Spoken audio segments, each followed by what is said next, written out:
Assalamualaikum warahmatullahi wabarakatuh.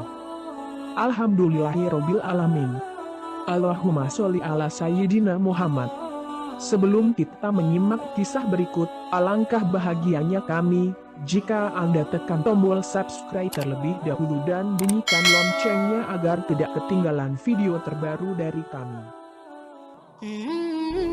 Dalam kitab Al-Masbuk fi Nasihatil Muluk, Imam Al-Ghazali menyampaikan kisah harta dan pemiliknya yang layak dijadikan pelajaran.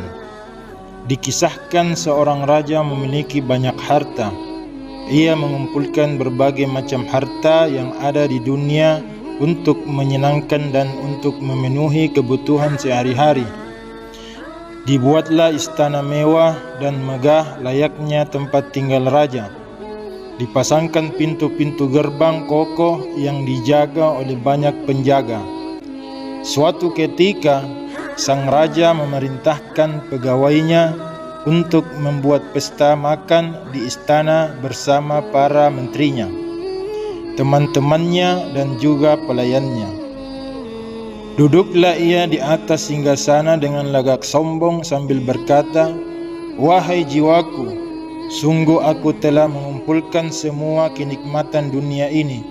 Sekarang nikmatilah.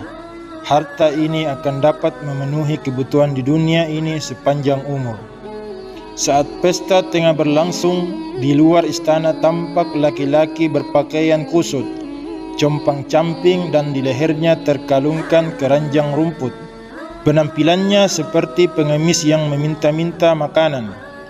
Ia hendak memasuki gerbang istana dengan wajah menakutkan, sehingga membuat gaduh orang-orang yang sedang berpesta. Para penjaga pintu istana gentar dan ketakutan dengan kedatangan si pakaian kusut.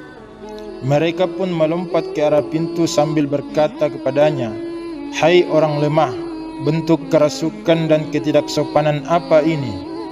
Bersabarlah hingga kami dapat memberimu sisa makanan kami. Sampaikanlah kepada rajamu agar ia segera keluar, karena ada hal penting yang ingin aku sampaikan," kata si pakaian kusut. "Menyingkirlah wahai laki-laki lemah. Kamu itu siapa sehingga menyuruh raja keluar untuk menemuimu?"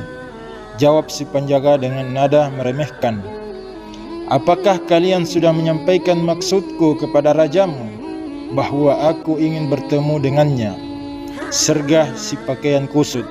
Berangkatlah si penjaga menghadap sang raja dan menyampaikan maksud kedatangan si pakaian kusut yang ingin bertemu dengannya.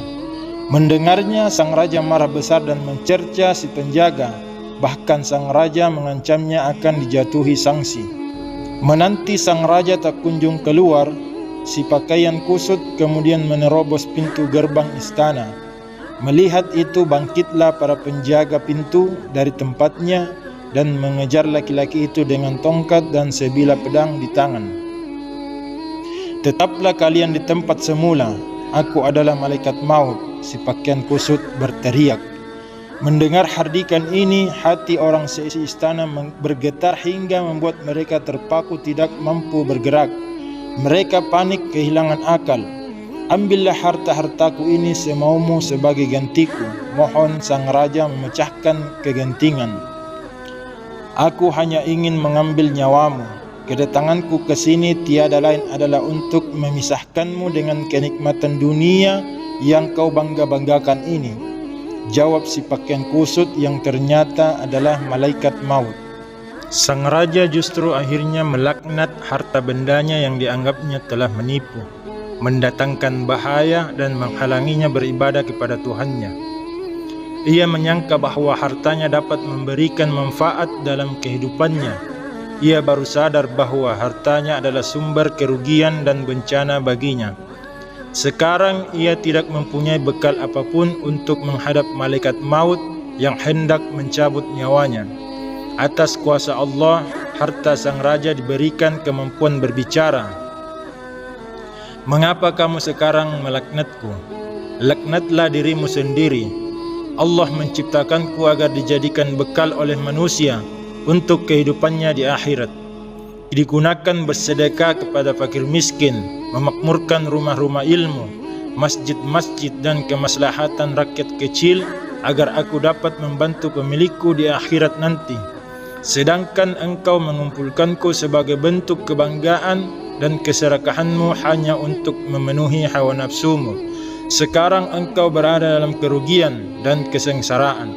Lalu dosa apa yang aku perbuat hingga engkau melaknatku? Tak lama setelah itu, malaikat maut mencabut ruh sang raja sebelum sempat menikmati hidangan pesta yang telah dipersiapkannya. Demikianlah, semoga kisah ini bermanfaat untuk kita semua. Wallahu a'lam bissawab. Wassalamualaikum warahmatullahi wabarakatuh.